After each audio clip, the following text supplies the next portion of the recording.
के साथ ही अब हम चलते हैं भोपाल अपने सहयोगी विपिन श्रीवास्तव के पास। जी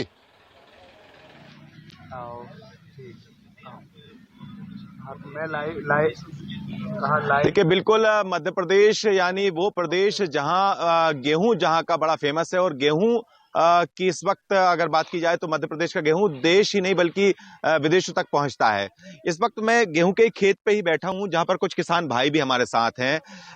पिछले कुछ दिनों पहले कुछ तस्वीरें मध्य प्रदेश में सामने आई थी जहां पर किसान लहसुन जो 1 रुपए 2 रुपए किलो जब बिक रहा था तो उन्हें सड़क पर फेंका गया, जलाया गया। मध्य प्रदेश के किसान को लेकर कई तरह की बातें भी सामने आई जो हम भी अपने दर्शकों तक पहुंचा चुके हैं। कर्ज की बात की जाए तो मध्य प्रदेश का किसान करीब 32 लाख से ज्यादा ऐसे किसान हैं जिन पर कर्ज है, अभी डिफाल्टर किसान है। चूंकि बजट है, बजट को लेकर अब किसान बड़ी उम्मीद लगाकर बैठा हो मध्य प्रदेश का कि कुछ अच्छा हो किसानों के लिए। उनसे बात भी करेंगे, किसान भाइयों से भी। आपको क्या लगता है कि बजट जो आने वाला है उसमें आप लोगों की कौन कौन सी बातें रखी जाए? हालांकि हर बार आप अपनी मांगे रखते हैं, इस बार कुछ और ऐसा मांगेंगे? देखिए, बजट की आस तो पूरे हिंदुस्तान के नागरिक को होती है, लेकिन किसान वर्ग सबसे पहले यही चाहता है कि इस बार हमें लागत पे लाभकारी मूल्य दिया जाएगा बजट में, ऐसी सभी किसानों की उम्मीदें होती।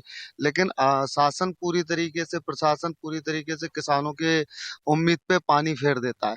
जैसे हम आपको बताएं, कुछ समय पहले जब जीएसटी लागू नहीं था, उस समय पूरे जितने भी एग्रीकल्चर इम्प्लीमेंट थे, शायद वो ट्रैक्टर हो, ट्रॉली हो, कल्टीवेटर हो, सीड्स हो, सब टैक्स फ्री थे, कोई टैक्स नहीं लगता था।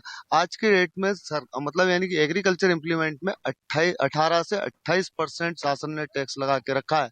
अगर उसकी कॉस्ट जोड़ी जाए तो अगर हम देखें कि जैसे गेहूं का अगर एमएसपी शासन ने तय किया तो 2025 रुपए, 2025 रुपए में तो साहब आपका 2 लीटर पेट्रोल कुछ दिनों में नहीं आ रहा है। और किसान की मेहनत अगर आप जोड़ी जाए किसी वर्कर की, तो मिनिमम 160 रुपए पर डे होता है ना। मतलब यानी कि उसका रोजंदाना होता है। किसान की तो आपने कल ही, मैंने आपके न्यूज चैनल पे देखा था, केवल 54 रुपए मेहनताना मिल रहा है किसान को। वो अपना बच्चे पाले, खुद को पाले, बच्चों को पढ़ाए या शासन को दे कुछ, ठीक है ना। लेकिन किसान का कुछ नहीं हो रहा है। और मैं तो यही चाहूंगा कि किसान के लिए जो सरकार चाह रही है कि बजट लेके आए तो किसान को लागत पे लाभकारी मूल्य जिस दिन दे दिया है ना, उस दिन पहले भी हिंदुस्तान सोने की चिड़िया कहा जाता था, और आज भी फिर सोने की चिड़िया बनने में देर नहीं लगाएगा किसान। ये हिंदुस्तान का परिश्रमी किसान है। तो अब किसानों को लेकर जैसे बात की जाती है, जब भी बात आती है, एक तो एमएसपी का जो मुद्दा होता है, जो क्योंकि पिछले बार आंदोलन जब हुआ था तब भी ये सामने आई थी कि किसानों को एमएसपी मिलना चाहिए। आप लोगों को लगता है कि किन किन चीजों पे आपको एमएसपी की जरूरत है? क्योंकि जैसे गेहूं तो हुआ ही, बाकी और फसलें हैं जिन पर एमएसपी होना चाहिए, जिन पे आप जो आपके लिए घाटे का सौदा होती हैं। अभी जो सबसे ज्यादा घाटे का सौदा सौदा जो होता है, लहसुन हुआ, प्याज हुआ, और अपनी सब्जी जो भी वेजिटेबल्स होते हैं उन पे तो हमेशा किसान को घाटा ही होता है। अभी आप इस समय बाजार जाएंगे आप तो गोभी जो है, फूल गोभी जो है, एक बोरा भरता है। उस बोरे की आज कीमत 50 रुपए मिल रही है। तो 50 रुपए में किसान को क्या मिलेगा? तो उसको उससे अच्छा फेंकना पड़ता है। और उसको भरने की लागत 20 रुपए होती है, ट्रांसपोर्टेशन करके 30 रुपए हो जाता है। अब 20 रुपए के लिए बाजार जाता है व्यक्ति वो, तो वेजिटेबल्स की वो सॉरी हाँ, वेजिटेबल्स की अपनी वो भी एमएसपी होनी चाहिए। लहसुन हुआ, प्याज हुआ, अपना आलू हुआ, ये जो चीजें हैं ये किसान के लिए बहुत महत्वपूर्ण होती है। आलू, लहसुन, प्याज, इनकी खेती ज्यादा होती है। अनाज पे भी, अनाज भी तो कई, जैसे हाँ। इस बार गेहूं का जो दाम है आप 2100 रुपए का चल रहा है, पिछली बार 2000 था। लेकिन आपको लगता है कि 2100 से ज्यादा एमएसपी होना चाहिए? जैसे एमएसपी का एक मूल्य निर्धारित होता है, तो कितना लगभग होना चाहिए? जैसे गेहूं, चूंकि गेहूं मध्य प्रदेश में ज्यादा होता है। देखिए, मध्य प्रदेश गेहूं उत्पादन में सबसे बड़ा एक प्रदेश माना जाता है और इसको अवार्ड भी मिला है, नंबर 1 आया है। तो गेहूं की जो एमएसपी कीमत लगभग 3000 रुपये होनी चाहिए, क्योंकि उसको पकाने में, पैदा करने में 4 से 5 महीने का समय लगता है। अब 5 महीने तक किसान रोज खेत पर जाता है, मेहनत करता है। जब वो लास्ट में जब गेहूं को बेचता है, उसको मेहनताना क्या मिलता है? 55 रुपए दिन।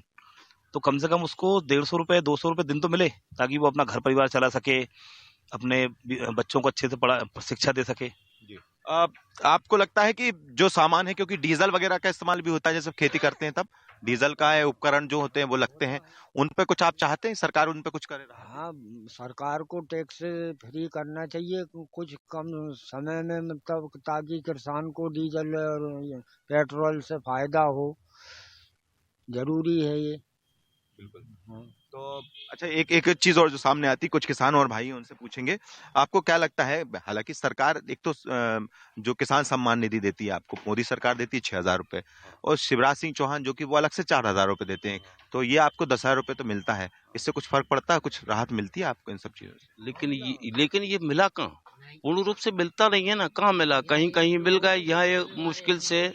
देखो, सबसे पहला बात तो ये कि मध्य प्रदेश, ये भोपाल जिला है, भोपाल जिले में खजूरी कला सबसे बड़ा गांव है क्षेत्रफल और जनसंख्या में। इतने बड़े गांव में पूछो आप किसानों से, मुश्किल से 10-20 किसानों को वो पैसा मिला हुआ, पूरे किसानों को कहाँ मिला? मिल कर रहा है, अगर उनने घोषणा की तो मिलना चाहिए ना। फिर वही तो है, किसान जो है देश की धुरी होती है, धुरी, और धुरी को ही आप नहीं देखोगे तो फिर क्या फायदा उससे? बजट में ये हर साल बजट पेश करते हैं, बजट में ये भी दे देते हैं, वो भी देते हैं, लेकिन किसान को कुछ नहीं दिया जाता, और दिया जाता है तो ऊंट के मुंह में जीरे का बघार, इसके ज्यादा कुछ नहीं होता। जबकि सरकार को, सबको ये सोचना चाहिए किसान को सबसे पहले समृद्ध बनाए। किसान समृद्ध बनेगा, देश समृद्ध बनेगा, देश समृद्ध बनेगा तो देश खुशहाल होगा। लेकिन जब किसान ही समृद्ध नहीं होगा, अब ये ठीक है बजट पेश हो रहा है, लेकिन बजट में गवर्नमेंट को, विशेषकर प्रशासन को ध्यान रखना चाहिए कि किसान का विकास के लिए हर काम, विकास का काम, हर काम, ये मानते हैं हम कि हाँ विकास हो रहा है, सरकार विकास कर रही है, लेकिन किसान का विकास नहीं हो रहा है। किसान का विकास, जब पहले किसी चीज में सब्सिडी मिलती थी, कोई टैक्स नहीं लगता था, आज क्यों लगा दिया? किसान वैसे ही कर्ज से दबा हुआ है।